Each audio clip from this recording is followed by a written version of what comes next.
Now, if you've been watching the channel for a while, then this place might look a bit familiar to you.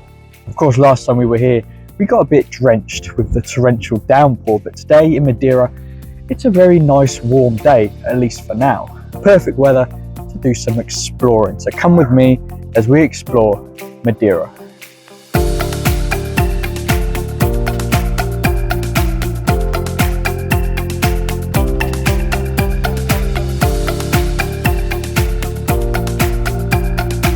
Alright, so those of you that were with me about a year and a half ago will probably remember the pier all the way over there.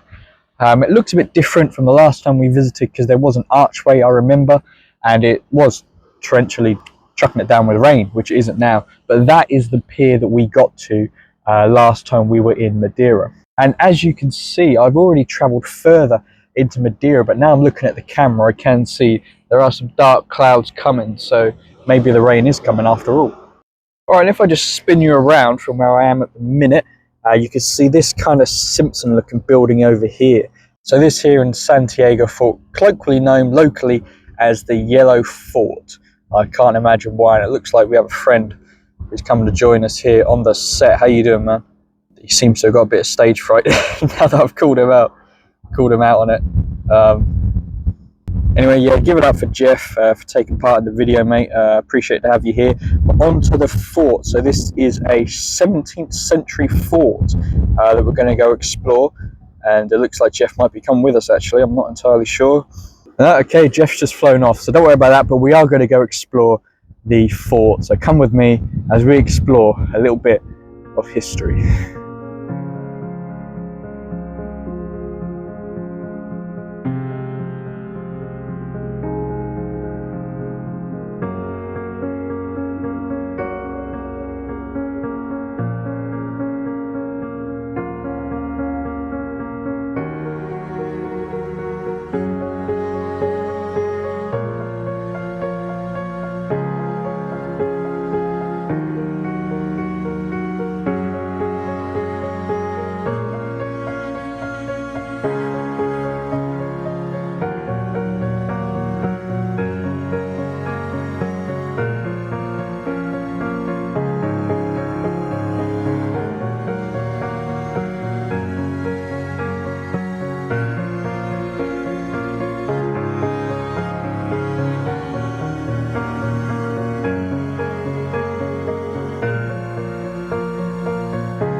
And then unfortunately our time in Madeira was coming to an end. It's always difficult when leaving a port because you want to spend as much time there as possible to make the most of your time in port. But guys, it is never worth staying that little bit too late and missing the ship. So I always get back, I tend to get back sort of around an hour's leeway, just in case there's any issues getting back to the ship, because you don't want the ship to be leaving you behind. So yeah, there's about an hour leeway minimum, which gives you time to get back on the ship, to relax, to get ready, to have a shower, ready for your sail away.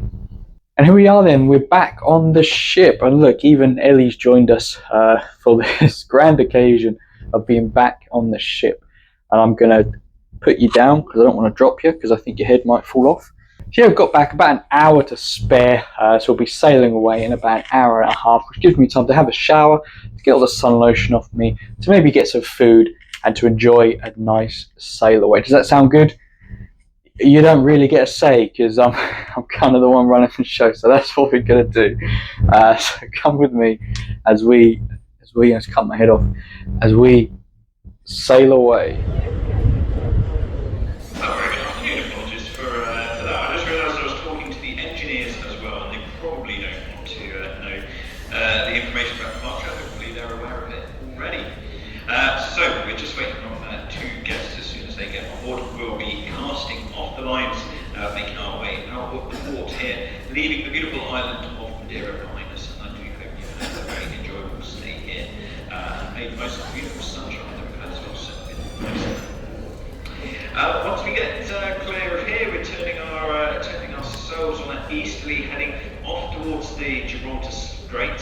We're going to put all the engines we've got and alter the route a little bit, adjusting the ETA for the so that then we can slow down as we head through the Gibraltar Strait, and hope that we'll be passing through that around about 6:30 in the morning the day after tomorrow. So not tomorrow morning, the following morning, it's about 6:30.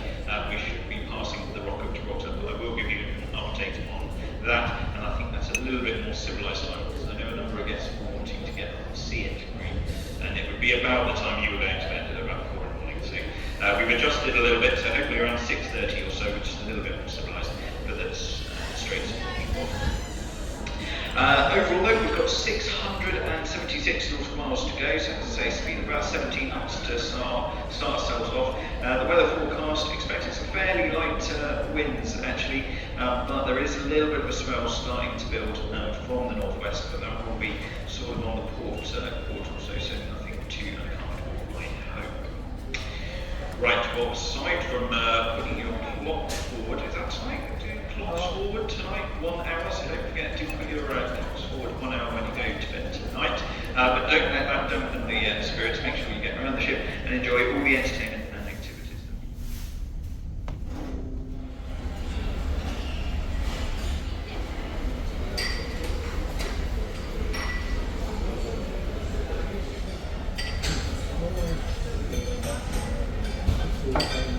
Alright, so I'm not going to lie, this ship is rocking and rolling around on the sea right now. It's kind of fun, but it kind of means that probably tomorrow is going to be a bit of a rough day. So they've already shut a lot of the top decks. They're probably going to drain the pool, because the pool's kind of going everywhere at the minute. So we're probably going to have a bit of a rough sea day tomorrow. But that's okay, because, well, that's not okay actually, because we need the sun. But you probably mentioned, but enough about that, because you're probably wondering what this is.